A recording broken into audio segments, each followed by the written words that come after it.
The issues in football burn fierce, especially when the tyrant of Real Madrid is seeing red.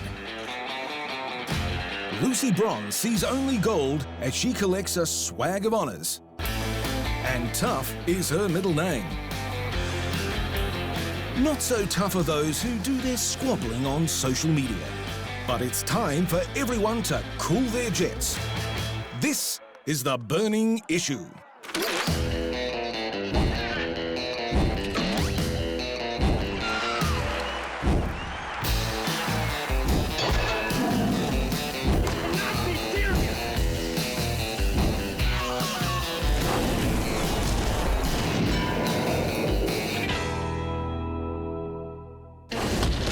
His tackles can be reckless, the repercussions costly. But is Sergio Ramos the most admirable tyrant in football? This is the king of the Bernabeu, captain of Real Madrid's back-to-back Champions League winning squad, Sergio Ramos, the Wicked. And that's no exaggerated moniker.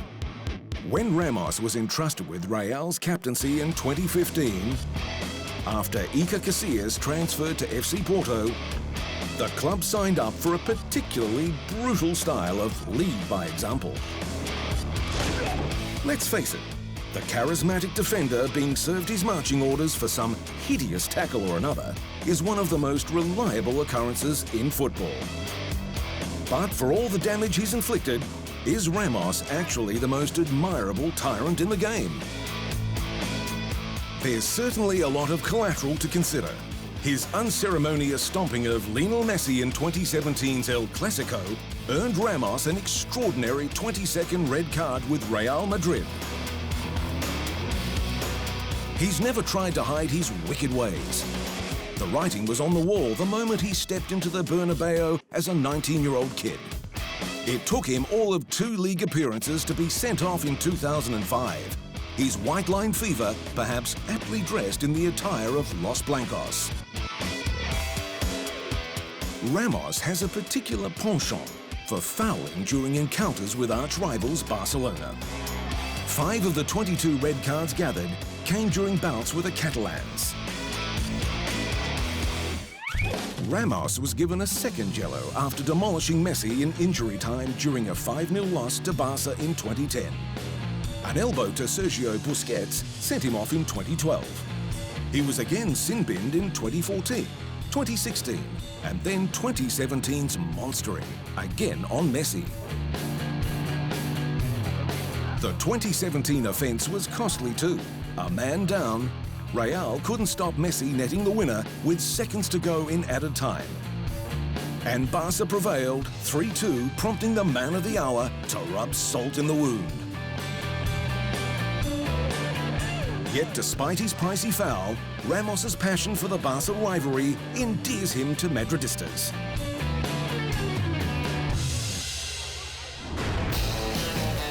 Up next, Ramos is beating his La Liga enemy, a captain's duty. But is it worth it?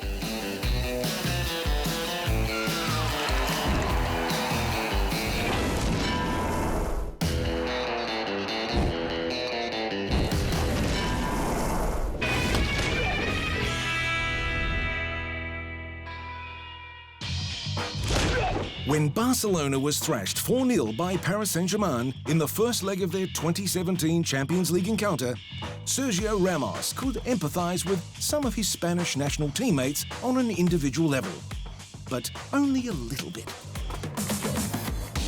I don't enjoy seeing some players who are also my friends suffer, but obviously I don't like it when Barca win either. The Ramos passion for the Real-Barca rivalry gives El Clasico the special spark that fans love. But some of the Ramos red cards have had detrimental knock-on effects.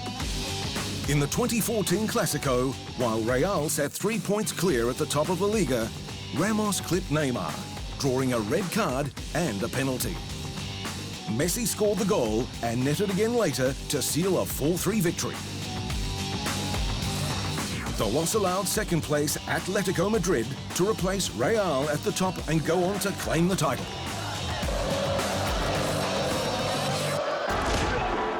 On the flip side, Ramos has achieved extraordinary domestic success, not to mention a World Cup. Nothing like bucket loads of silverware to help overlook his offences. He is also one of the most prolific scoring defenders in the business, with an uncanny ability to step up in the most crucial moments. In 2014, Ramos scored 2 goals from headers in the Champions League semi-final. And the stoppage time equaliser in the final that allowed the club to go on and claim La Decima. He also scored in the 2016 Champions League final, and again in the penalty shootout to seal number 11. So while staying on the pitch might seem like priority number 1 for a captain, Ramos's ferocious approach commands respect from his comrades. Channeling the Spanish warrior spirit. It's enough to forgive some of his terrible haircuts over the years. That warrior spirit burned brightest on the eve of the 2017 Champions League final, when Ramos laid out his side's intentions. Our spirit of Real Madrid makes us fight until the end, and we need to have this always in mind. When everything looks like it's not working, that hope is the last thing you need to lose. Until the referee's whistle ends the game, you always have an opportunity to change the result.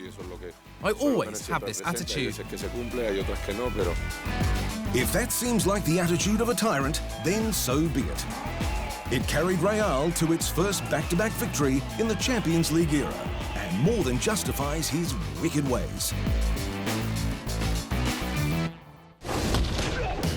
The Premier League ends in May every year, but the PFA votes on its Player of the Year in March. So do they suffer from premature congratulation? In 2017, the English Professional Football Association awarded its Prize Player of the Year award to N'Golo Kante, an outstanding decision and one Kante was justifiably proud to tweet to the world. The result was applauded for its recognition of an outstanding midfielder, who was a hero not just of Chelsea's title-winning season, but the title-winning season of Leicester City the season before.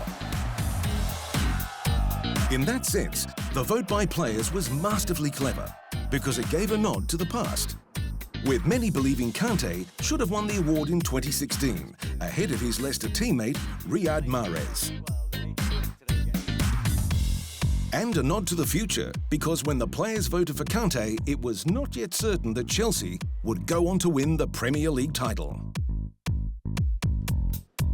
That's right, the people who vote on this prestigious award are not just players, they are soothsayers. How else can they decide an award for a season at least 2 months before the season finishes? We're not suggesting the winner has to belong to the club which wins the title, but we are suggesting a lot can happen in the last 2 months of a season. Like 2011-12, when Vincent Kompany led the Manchester City backline and Sergio Aguero scored 6 times in their last 6 matches, including the famous 94th minute title-winning goal in the last game, to pip Manchester United for the title. A seeming eternity after Arsenal's Robin van Persie had already picked up his PFA Player of the Year award. And what about the 2002-03 season when the great Thierry Henry won the first of his 2 PFA Player of the Year awards? He was a legend, Henry, but the facts are that when voting for the award closed, Arsenal was atop the table and Henry was leading goalscorer. Until Ruud van Nistelrooy led Manchester United over the top of the Gunners with 9 goals in the last 9 matches of the season to win the Golden Boot and the Premier League title. There's no reason other than laziness and convenience for the PFA to announce their award in April, which means voting is done in March and sometimes even in February. All other credible awards in Europe are not announced until after the season.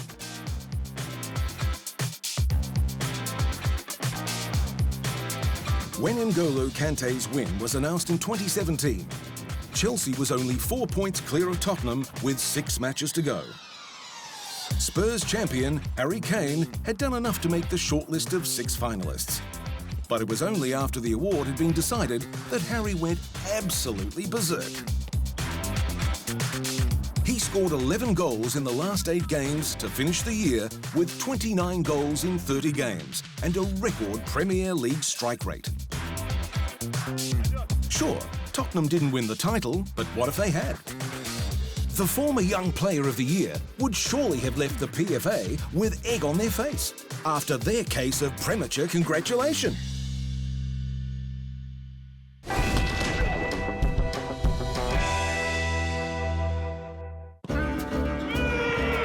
Now, we all know superstar footballers have enormous egos. But when Portuguese champion Cristiano Ronaldo decided to erect a museum in his honour in his hometown of Madeira, well, that sure was something else. He must have run out of room in his trophy cabinet at home. I didn't open this museum on the basis of what I'm going to win in the future, but on what I have already achieved. That's given proof, and what I have already conquered is here. Nobody can take that away from me, and that's something I want to share with my fans. But if Ronaldo thought he would be the only person on the planet with a ridiculous shrine to himself, then he would be very wrong.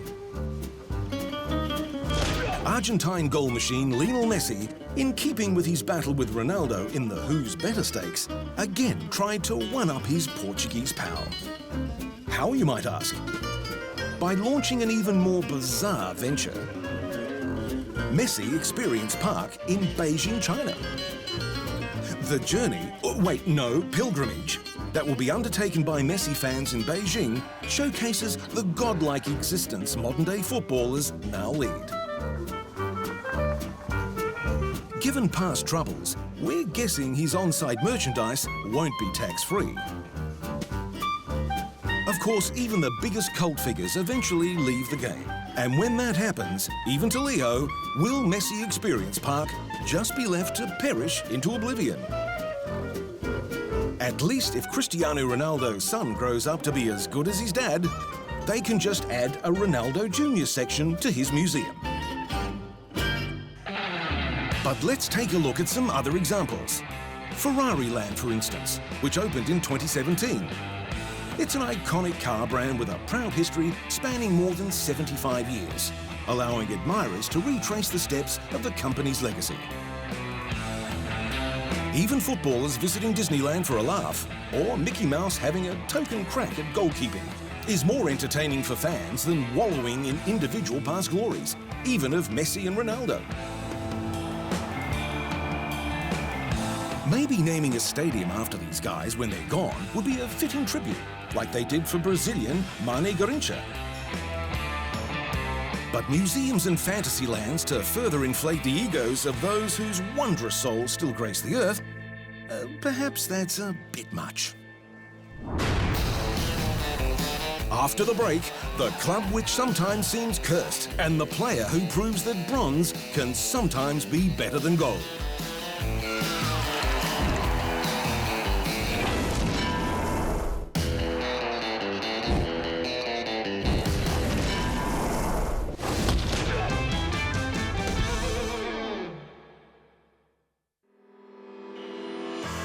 We all enjoy poking a bit of fun at flaky footballers.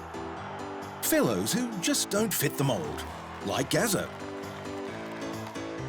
Managers who refuse to toe the line, like Harry. We rejoice in their individuality and love them all the more for their failings. But we don't often feel that way about football clubs. They are not supposed to be flaky. Although there's one seriously flaky Premier League club, which for all its professionalism 99% of the time, has this habit of going off the rails at the most inopportune times. Supporters of rival clubs, and even some of their own, describe these weird, flaky incidents as being a little Spursy. Yep. Tottenham Hotspur is the club you can count on to be the club you can't count on. We should point out here that both Gazza and Harry spent more than a little time at White Hart Lane in the North London district of Tottenham. But the story starts with another Harry. This guy, the one with the arrow in his neck. Sir Henry Percy, the 2nd Earl of Northumberland, more fondly known as Sir Harry Hotspur, after whom the club is named. Now that's a Spursy moment.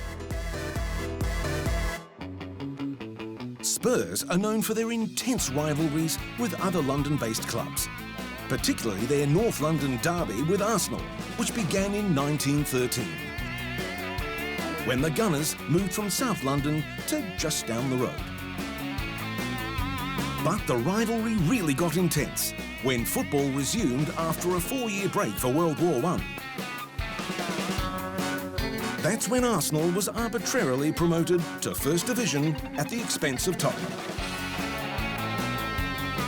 Some said bribery was involved, but these days you'd say it was just a little Spursy. Every year since, Tottenham fans have considered their season successful only if they have finished above Arsenal. Conversely, whenever Arsenal are confirmed as finishing above Tottenham, they declare St Totteringham's Day. And until 2017, St Totteringham's Day had been celebrated 21 years in a row. The most infamous St Totteringham's Day came in 2006. A terrible, fateful occasion which has come to be known as Lasagnagate. All Tottenham had to do on that final day of the 2005-06 season was to win against lowly West Ham, and they would not only finish above Arsenal, but would secure a rare and invaluable place in Champions League.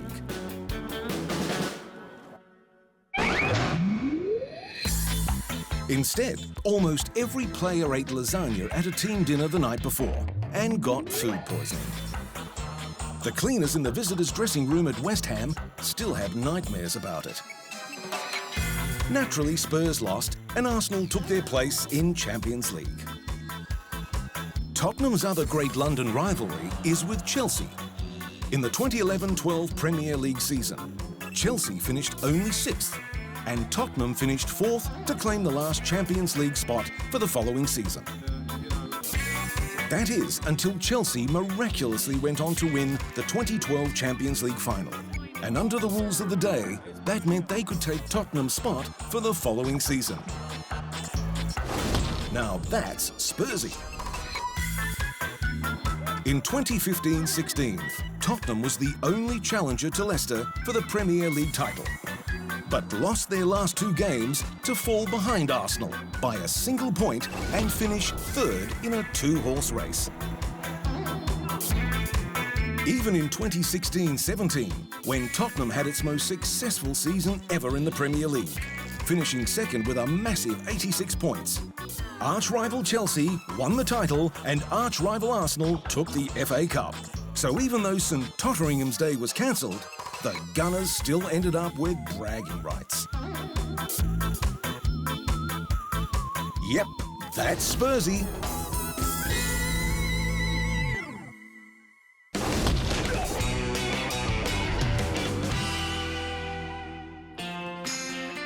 These days, wherever Lucy Bronze walks, eyes turn to follow. And for such a modest, down-to-earth kind of gal, that's been the hardest thing she's had to handle since becoming one of the best-known names in British sport. Bronze's rise to fame was so sudden after her long-range goal of the tournament that helped England to 3rd place in the 2015 Women's World Cup, that she got an abrupt insight into the pressures the higher paid, more publicised and more derided England men's team faces. I feel sorry for the male players, she said. Not that she was being entirely serious. In any job, any sport, most sportsmen, if you compared yourself to men's football, I think you could get pretty peed off. So I think you kind of got to have a little joke about it. Bronze is a 2-time winner of the PFA's Women's Footballer of the Year award the first at Liverpool in 2014 at the age of 22, when she was just making her way into the England team. But that was the year Luis Suarez took the men's PFA Award and stole virtually every column inch or camera frame of media coverage. But after her performance in the World Cup for England, Bronze became much better known, even hitting the red carpet as the first ever female footballer to be nominated for the BBC's Sports Personality of the Year award. She didn't win, Andy Murray taking home the prize. But when she did win the PFA title for a second time at Manchester City in 2017, this time the media was interested. It's the best award to be nominated for, really. You can get managers and supporters, fans awards, but for the players that you play against week in, week out, to think of you in their head as the best player of the season, so to be nominated, to be put in the team was unbelievable, and I think it's not really sunk in that I've actually won the award, but it's a huge honour and I'm so grateful. Since her stunning World Cup strike, Bronze has become something of a big match goal scorer. This header sending Manchester City into the Women's Champions League semi-finals.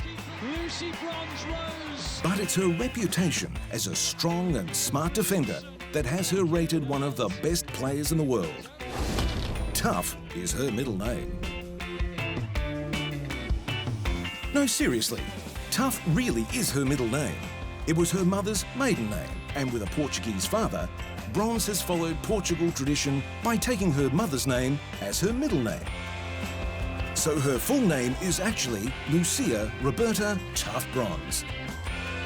And as this desperate lunge shows, it fits. And speaking of her name, Bronze really is pure gold. She's certainly getting used to the top spot on the podium, with title wins at Sunderland, Liverpool and City, plus the women's equivalent of the FA Cup at City and her string of individual awards. In 2017, she had one up on Manchester City's best male player of the season, David Silva, who only won the Club Player of the Year award while she won the PFA's best. So in this case at least, Bronze is better than silver. Still to come, the players who go to war on social media.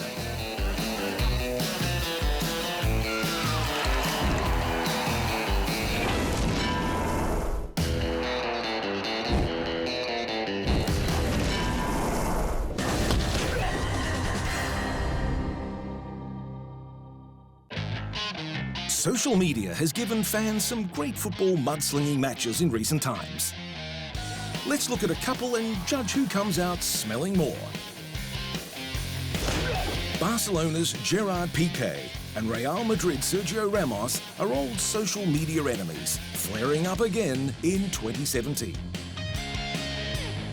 When Real striker Cristiano Ronaldo infamously netted an extra-time equaliser during the Champions League quarter-final with Bayern Munich, many thought he was offside.